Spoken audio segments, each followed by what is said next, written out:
Selamat pagi sahabat pencinta tanaman, kali ini saya akan mereview tanaman sirih gading, jenis, manfaat, dan cara merawatnya, cocok untuk indoor atau outdoor. Bukan hanya indah, tapi juga dapat menyerap polusi. Coba pahami beberapa fakta menarik seputar tanaman hias satu ini. Tanaman sirih gading memiliki nama ilmiah Epipremnum aurum. Tanaman merambat ini juga sering disebut Devil's Ivy. Tanaman sirih gading menghasilkan dedaunan marmer kuning yang melimpah. Di habitat aslinya, ia memanjat batang pohon dengan akar kecil di udara dan jatuh di tanah sebagai penutup tanah. Berikut ini berbagai fakta tentang tanaman sirih gading yang dapat sahabat simak, serta cara yang perlu diperhatikan ketika ingin merawatnya di rumah. Tanaman sirih gading lebih menyukai cahaya sedang, cukup terang tetapi tanpa matahari. Namun, tanaman ini mampu menolerir cahaya rendah untuk waktu yang lama. Bersihkan daun sesering mungkin untuk menghilangkan debu yang terkumpul. Berikut ini beberapa jenis tanaman sirih gading yang menarik untuk diketahui, yaitu 1. Sirih gading putih. Ciri khas dari sirih gading putih, yaitu berbeda dengan jenis sirih gading pada umumnya.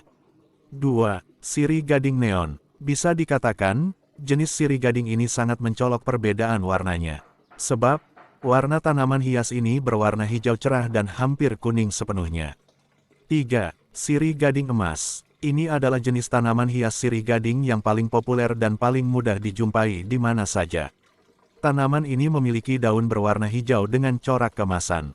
Manfaat tanaman sirih gading. Jika ingin memiliki tanaman sirih gading, ada berbagai manfaat dan kelebihan yang bisa moms dapatkan. Di antaranya, yaitu 1.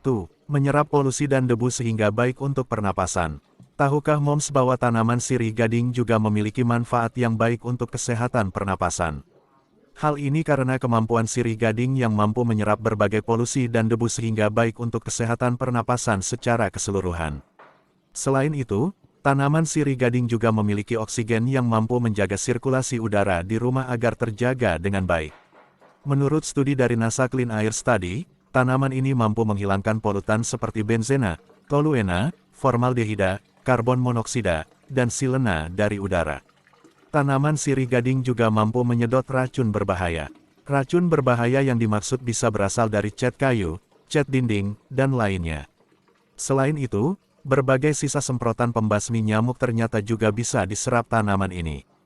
2. Meningkatkan kelembapan udara ruangan. Masih berkaitan dengan manfaat tanaman sirih gading sebelumnya, memiliki tanaman hias ini turut menjaga kelembapan udara ruangan. Pada gilirannya, udara lembab mampu melindungi moms dan keluarga dari risiko mengalami flu dan pilek karena virus tidak dapat menular dengan mudah di udara lembab. Manfaat lainnya, hal ini ikut menjaga kulit agar terhidrasi dengan baik. Sementara udara kering meningkatkan reaksi alergi, debu, dan polusi udara. Setelah mengetahui semua kelebihan udara lembab ini, ada baiknya mengetahui bahwa tanaman sirih gading juga meningkatkan kelembapan di sekitarnya. Cara merawat tanaman sirih gading. Biasanya, sobat akan mengalami kesulitan ketika harus merawat tanaman yang hanya bisa tumbuh dalam kondisi tertentu. Sirih gading adalah tanaman hias rendah pemeliharaan yang tumbuh dengan baik dalam berbagai kondisi, baik terang atau redup, baik tanah yang lembab atau kering. Meskipun untuk hasil terbaik, letakkan di tempat yang terkena cahaya tidak langsung dan air hanya ketika tanah menjadi kering saat disentuh.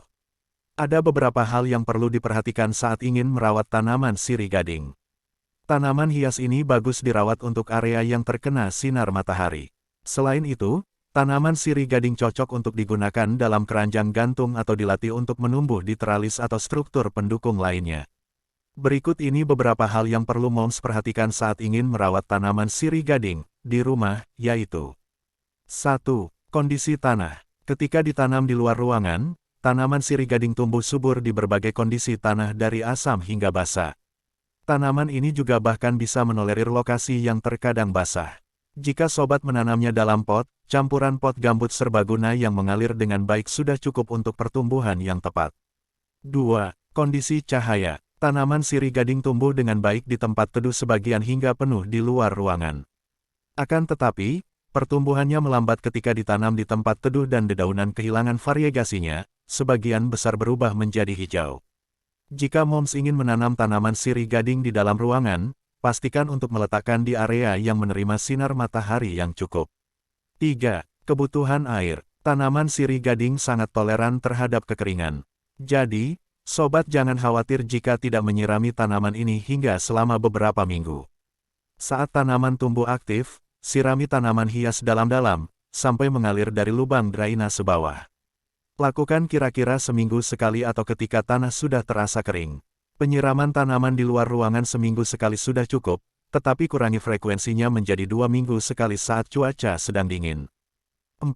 Kebutuhan pupuk. Sebenarnya, sobat tidak perlu khawatir apabila lupa memberikan pupuk pada tanaman sirih gading. Sebab, itu bukan hal yang utama. Pertumbuhan tanaman sirih gading tidak akan berhenti seketika. Namun, sobat dapat memberikan makan tanaman indoor dan outdoor dengan pupuk tanaman hias cair untuk keperluan umum. 1 atau 2 kali selama musim tanam harus cukup. Selalu ikuti petunjuk label untuk instruksi aplikasi dan jumlah spesifik yang digunakan. 5. Perhatikan tempat meletakkan sirih gading. Ada banyak berbagai sudut tempat yang bisa diletakkan tanaman sirih gading. Moms bisa juga menggunakannya sebagai penutup tanah. Moms dapat meletakkannya di pagar atau menggantungnya di dinding. Alternatif lainnya, sobat menanamnya dalam wadah besar dan keranjang gantung atau menggunakannya sebagai penutup tanah. Namun, berhati-hati saat menanam sirih gading di dekat semak atau pagar tanaman, sebab pertumbuhannya bisa cenderung lebih agresif. Tanaman merambat akan cepat tumbuh menjadi semak atau pagar. Perlu diketahui juga, ketika digunakan sebagai penutup tanah, sirih gading membutuhkan pemangkasan yang sering untuk menjaganya tetap dalam batas. Itulah berbagai hal yang bisa disimak seputar tanaman sirih gading, serta cara yang dilakukan untuk merawat sirih gading. Jadi, apakah Moms tertarik untuk memiliki tanaman cantik satu ini? Semoga bermanfaat. Selamat mencoba, salam sehat dan sukses selalu.